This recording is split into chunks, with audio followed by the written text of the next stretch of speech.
Doubling rate of COVID-19 cases in India reduces post-lockdown with a decline of 40% in growth factor. Reduces to 6.2 days compared to 3 days before lockdown.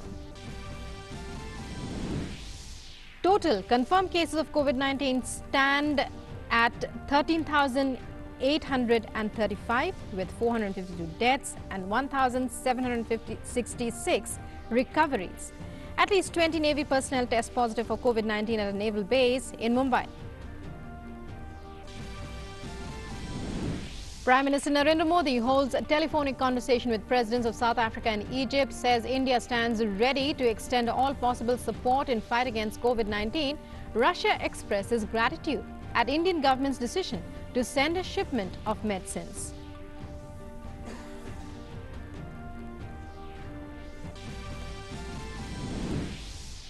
Group of ministers meet in New Delhi to deliberate on containment and management of COVID-19. Health Minister reiterates social distancing and isolation are most effective social vaccines.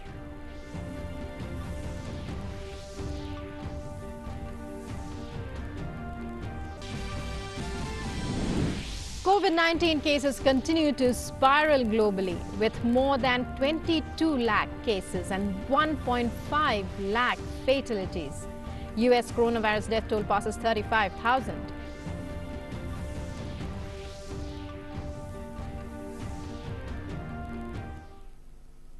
Hello and welcome to this edition of the news. I'm Rukma in our top story.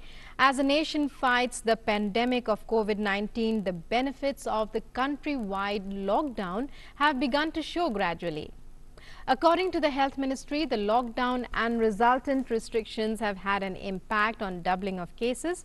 The number of days during which the cases doubled has increased.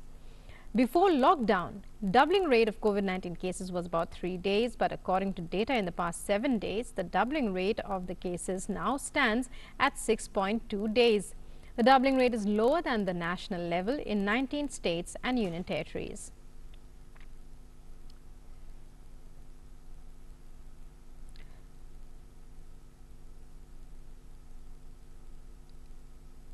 In the same manner, the growth factor has also registered a 40% decline owing to the lockdown. The ministry says we have been witnessing average growth factor at 1.2 since April 1st, which stood at 2.1 average between March 15th to March 31st. Hence, there is 40% decline in average growth factor, even as we increased COVID-19 testings. India has also ramped up its efforts to augment indigenous manufacturing of critical equipment, including personal protection equipment, ventilators and antibodies testing kits. All our actions are focused on speeding up vaccine development. We are working on recombinant BCG, convalescent plasma therapy, monoclonal antibodies to fight COVID-19. Indigenous manufacturing of RT-PCR kits had started and will produce 10 lakh kits per month from May 2020. Rapid antibody detection kits will also start manufacturing with a capacity of 10 lakh kits per month by May 2020. 5 lakh rapid antibody test kits are distributed in all states and districts on the basis of high case burden. Production of ancillary support devices such as personal protective equipment, oxygen concentrators, ventilators, CSIR engineering labs is being augmented.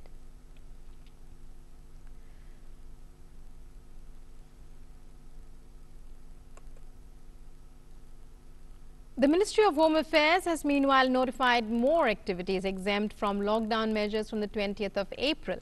These activities include non-banking financial institutions, including housing finance companies and microfinance institutions with bare minimum staff and cooperative credit societies. Construction activities in rural areas, including water supply and sanitation, laying and erection of power transmission lines and laying of telecom optical fiber and cable, along with related activities, are also exempted. Some more plantation activities, including bamboo, coconut, areca nut, cocoa and spices plantations, and their harvesting, processing, packaging, sale and marketing are also in the exempted list. Collection, harvesting and processing of minor forest produce by scheduled tribes and other forest dwellers in forest areas is also exempt from lockdown measures. And to give us more details about supply of essentials, our correspondent Meghna joins us. Meghna, what can you tell us about the status of supply of essentials, the latest updates in this regard?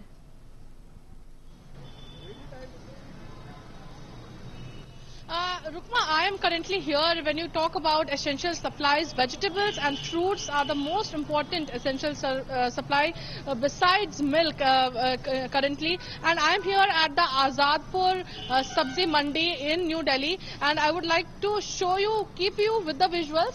Now, this is an entry point which has been marked, and this is a huge mandi where you actually don't have a place to, actually move around because it's so jam-packed with people generally. But there is one point which has been marked only for entry, so no other person can enter from any other place. And people are being checked with their masks. People are being checked with the passes that they have with them, and after that they are given a token of entry into the mandi. Now this token is also a dated token. Now this token basically has got the number of people who have gone inside. It also has the date of today, so that today's token cannot be used tomorrow. This is also to regulate the entry of the number of people who are going inside the mandi. Also, this is the lane in which the vehicles actually come. So these vehicles from where they bring vegetables and fruits from across the country, and so these are the vehicles, small mini doors also, big trucks also come here. They are being checked, thoroughly checked, and then they are being given a clearance to go inside the mandi. And regular sanitization is also being practiced. The sweeping, mopping of the entire area is being done.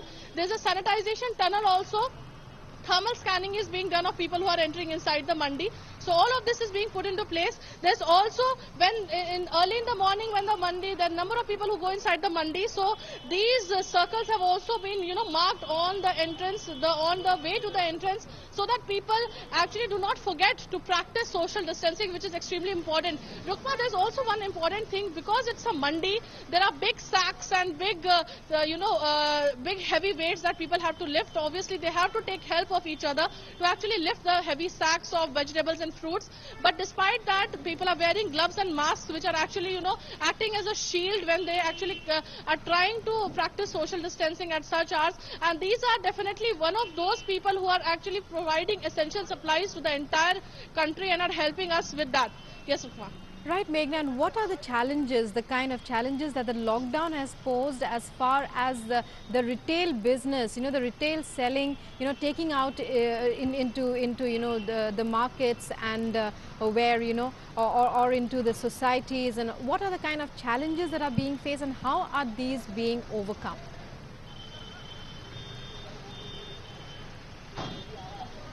Rukma, the biggest challenge in a vegetable mandi, in a sabzi mandi, is of social distancing, and that challenge is trying to be overcome, because we know a sabzi mandi is one such place where a number of people come at a time, go with their sacks and with other people also to help them get their supplies of vegetables and everybody, and general public is not being allowed inside the mandi. Only people with their passes who are eligible to go inside the sabzi mandi, they are being checked, their identity is being checked, and then only they are being allowed inside the mandi. And they are those people who actually bring supplies near our houses, and they are those people who actually have their lorries and their barrows, and they get the vegetables to us. So these are those people who are being allowed inside the mandi. And I also went inside the mandi and spoke to a number of people, number of vegetable vendors inside the mandi who are wholesalers.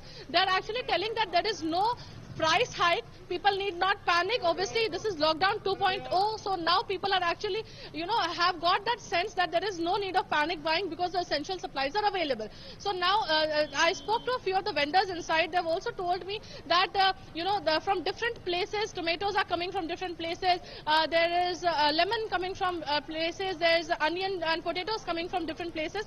And they are the drivers. The truck drivers are also working day and night to actually, keep the supply chain again going. So the supply chain is going. Retailers are coming inside, buying their stock from the mandi and selling to the, to the places near your houses where you are actually getting your essential supplies. So this chain is actually going along quite well, and the main step which is being taken in the mandi to actually, contain the spread of the virus. So sanitization tunnel, be it sanitization tunnel, be it practicing social distancing. People also have gamchas on their faces. People have masks on their faces. So all this is being, actually practiced to contain the spread of the virus and to actually prevent themselves. These are the precautionary measures that are being taken. So definitely in a place like a sabzi mandi where, the place is generally jam-packed with a number of people who actually come to this place. But this time when I've come to this place, there is a big fall in the number of people who are coming inside because there is strict regulation on the people who are going inside. True. The tokens which are being given, once there are quite a large number of people who have gone inside, the people here who are providing for tokens are also stopping to give the tokens to other people who are coming in. So this all is actually, a measure to prevent the spread of the virus inside such a place where social distancing practicing is extremely difficult, but people are putting up to it. Right, Meghna, thank you so much for that, for those details, for that detailed update on how the Sabzi Mandis in the capital city, in the capital area, national capital area are functioning. That's just an example. Our correspondent Meghna Dev there on the ground with the report this early morning. And now moving on, according to the Ministry of Health and Family Welfare's latest data, total confirmed cases of COVID-19 in the country stand at 13,835, whereas active COVID-19 cases in India stand at 11,616. 452 people have succumbed to the illness so far, while 1,766 have recovered. Prime Minister Narendra Modi continues to engage with world leaders on ways to tackle COVID-19. He had a telephone conversation yesterday with Cyril Ramaphosa, President of the Republic of South Africa. The two leaders exchanged views about the domestic, regional and global challenges posed by the pandemic. Prime Minister assured that India would provide all possible support to South Africa to ensure supplies of essential medicines during this challenging time. The Prime Minister commended the proactive role being played by President Ramaphosa in his current capacity as Chair of the African Union to coordinate a continent-wide response to the pandemic. Evoking the centuries-old ties of friendship and people-to-people exchanges between India and Africa, Prime Minister conveyed India's full support for the joint African effort against the virus. PM also had a telephonic conversation with Abdel Fattah al-Sisi, President of Egypt. The leaders discussed the evolving global situation in the wake of the COVID-19 pandemic and exchanged information about the steps being taken by their respective governments to protect their populations. Prime Minister assured the Egyptian president that India would provide all possible support to ensure availability of pharmaceutical supplies during these difficult times. He also thanked President al-Sisi for the support being provided to Indian citizens present in Egypt. The two leaders agreed that their teams would remain in touch to ensure close coordination and experience sharing. The 12th meeting of Group of Ministers on COVID-19 was held under the chairpersonship of Dr. Vardhan. The GOM held detailed deliberations on containment and management of COVID-19 and also discussed action taken so far. The meeting was informed that all districts have been asked to prepare and strengthen their contingency plans to combat COVID-19. Several other measures about strengthening the capacity of states, including devoting adequate resources to create dedicated COVID-19 hospitals, equipping medical institutes with PPEs, ventilators and other essential equipment, etc., were also discussed in detail. The GOM also reviewed the testing strategy and availability of testing kits across the country, along with the strategy for hotspots and cluster management. The GOM was informed that 170 districts are being put in the red zone hotspots, with 123 districts with large outbreaks and 47 districts with clusters. There are 207 non-hotspot districts with clusters and 353 districts which are placed in green zone, as they are non-infected. Dr. Vardhan reiterated that social distancing and isolation are the most effective social vaccines against COVID-19 and appealed to everyone to follow protocol of personal hygiene and respiratory protocols during the lockdown period.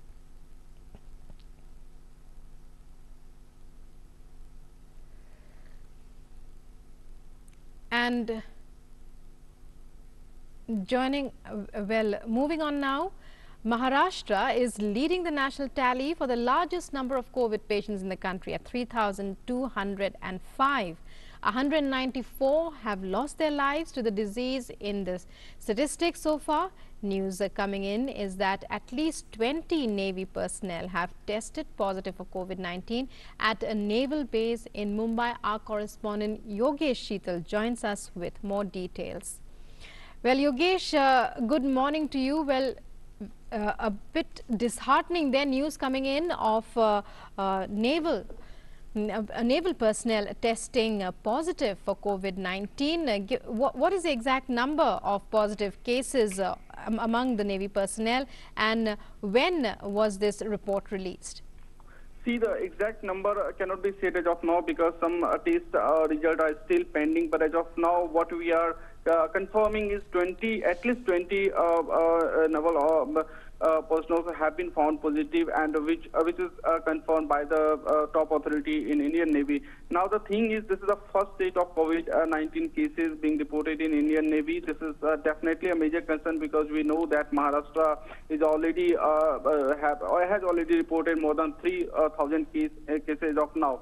So this is a major concern as far as defense is concerned, as far as Maharashtra is concerned. Also, let me tell you that all the necessary protocols that have been laid down by the government, by the state government, and also by the central government are properly being looking into by the officials. What we have learned as of now that the entire block has been sanitized, and also the primary and secondary contact of the people they have been found infected are being traced. A massive operation has been launched by the Indian Navy, and they are just tracing the people who may have come into in the contact of these officers. So currently, entire area has also been cordoned off. So all the necessary measures are being taken, and I think we should wait by the time that all results that are pending results are coming out, and then exact number would be cleared. Yeah. Right, Yogesh, a little bit more information. Well, when we're talking about these naval personnel, were they displaying symptoms? Was that why they were tested? Or was it a kind of blanket checkup that was conducted? Moreover, we'd also like to know whether these naval personnel were were they at sea or were they in their base? That's a good question. Exactly. See, when we just asked the same question to the official, they are saying that they were symptomatic. So when the symptoms surface, then the tests were conducted, and then at least 20 personnel were found positive. So now they are tracing the other people of primary and secondary contact. And also let me tell you that INS Angre, exactly the places where the officials have been found positive, is not very far from the naval dockyard, which is basically the house of the warships and also submarines. So the concern is very high, and that's the reason why the massive operation has been launched by Indian Navy. So there were symptoms that were surfaced, and after the symptoms surfaced, then the tests were conducted, and then they found positive. Right, Yogesh. Thank you very much for joining us there and for those inputs. And Union Health Minister Dr. Vardhan yesterday held a meeting with Delhi Lieutenant Governor Anil Baijal, Health Minister Satyendra Jain, and senior health officials via video conference.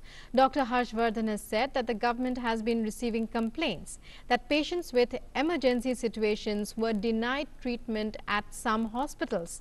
At the meeting, the Union Health Minister asked the medical superintendents of hospitals to ensure that non-COVID-19 patients with chronic illness are not denied treatment. Treatment लेना है, operation होना है, observation होना है अस्पताल की emergency में, वो तो टेलीफोन से नहीं हो पाएगा। इसलिए किसी को भी किसी भी मरीज़ को वंचित करने का इलाज से अधिकार नहीं है। ये सारे मेडिकल सुपरिटेंडेंट्स को हमने बताया है, और अगर आगे से इस प्रकार की कोई भी हम लोगों को शिकायतें मिलती हैं तो उसके लिए फिर एक अकाउंटेबिलिटी सिस्टम के अंदर फिक्स की जाएगी, और जो लोग इस जिम्मेदारी में कोताही करेंगे उनके खिलाफ जो है फिर सरकार को थोड़ा सख्ती का रुख अपनाना पड़ेगा। And following the call from Prime Minister Narendra Modi, civil servants from the All India Civil Services and the Central Services have come together through an IT-enabled platform, Karuna, to help the country tide over the crisis of the corona pandemic. The group, which is completely a voluntary association, focuses its efforts mainly in 5 areas: food, medical, logistics, operational support and technology support. In a short span of 2 weeks, the strength of the collaboration has started showing immense results all across the country, be it in terms of distribution of food to the poor at Badarpur in Karimganj district of Assam, or distribution of relief material in Gurugram to those stranded from other states, or in joining hands in running community kitchens, distribution of ration in huge quantities to slum dwellers in Ludhiana and Bengaluru. All these efforts are being undertaken by Karuna with the sole purpose of responding to the clarion call of the Prime Minister. And in the wake of continuing COVID-19 outbreak in the country, Union Ministry for Home Affairs has decided to extend the suspension of all existing visas granted to foreigners except to those belonging to the diplomatic, official, UN or international organization, employment and project categories till 3rd May 2020. MHA has further directed that all incoming passenger traffic into India through any of the 107 immigration checkposts will remain suspended till 3rd May 2020. However, no such restriction would apply to vehicles, planes, ships, conveyances and trains carrying goods and supplies, whether essential or non-essential. Regular visa, e-visa or stay stipulation of such foreign nationals who have been stranded in India because of spread of COVID-19 in many parts of the world, and also due to travel restrictions imposed by Indian authorities and whose visas have expired or would be expiring during the period from 1st February 2020 midnight to 3rd May 2020 midnight, would be extended till midnight of 3rd May 2020 on gratis basis after making online application by the foreigner. Defence Minister Rajnath Singh reviewed the activities of the Armed Forces Medical Services and their assistance to civilian authorities to contain the spread of COVID-19. The minister has been briefed about various actions taken in terms of issuing advisories to armed forces personnel providing assistance to civilian authorities in respect of quarantine facilities, provisioning of hospitals and healthcare in the prevailing situation. While appreciating various measures initiated by the Armed Forces Medical Services, Rajnath Singh directed them to extend all possible assistance to civil authorities to overcome the challenges posed by COVID-19. The meeting was attended by Defence Secretary Dr. Ajay Kumar, Director General AFMS and other officials. The coronavirus outbreak has infected over 22 lakh people worldwide, while over 1,53,000 deaths have been reported till now. The US has the highest number of cases and deaths worldwide, over 6,99,706 confirmed infections and 36,773 deaths. Following the announcement of reopening guidelines, the governors for Michigan, Ohio, Wisconsin, Minnesota, Illinois, Indiana and Kentucky have formed a partnership to work together on restarting the economies in their states. The states collectively account for about 16% of total U.S. economic output. However, in another major announcement, U.S. President Donald Trump has announced a $19 billion relief program to help farmers cope with the impact of the coronavirus pandemic through a package that will include direct payment and mass purchases of produce, meat and other products. France registered 761 more deaths from coronavirus infections, bringing the total to 18,703, the 4th highest tally in the world. But the number of people in hospitals has declined for a 3rd day running. And in another sign that the lockdown put in place a month ago is working, the French public health authorities said the total number of people in intensive care units fell for a 9th day in a row to 6,027, a low point since April 1st. At 18,681, the number of fatalities is up 4.2% over 24 hours, with the rate of increased deceleration for the second day running.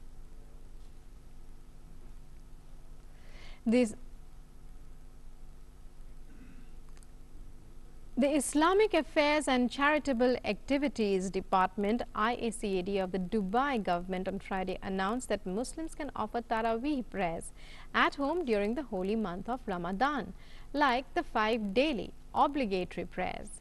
The department in a statement said that prayers should be offered at homes as mosques are closed as part of the country's efforts to fight the COVID-19 pandemic.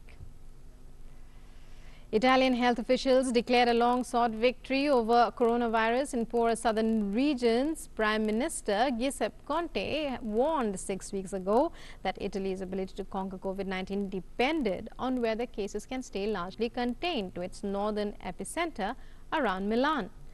In the meantime, deaths from the epidemic in Italy rose by 575.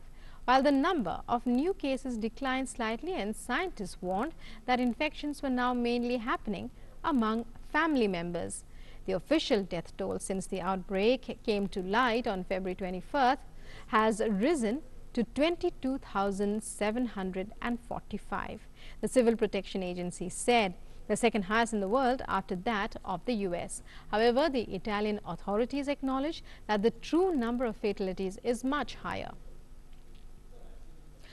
The United Kingdom has launched a new coronavirus task force to support efforts to make a vaccine available to the public as quickly as possible. However, the UK government did not give more details on the expected timetable for development.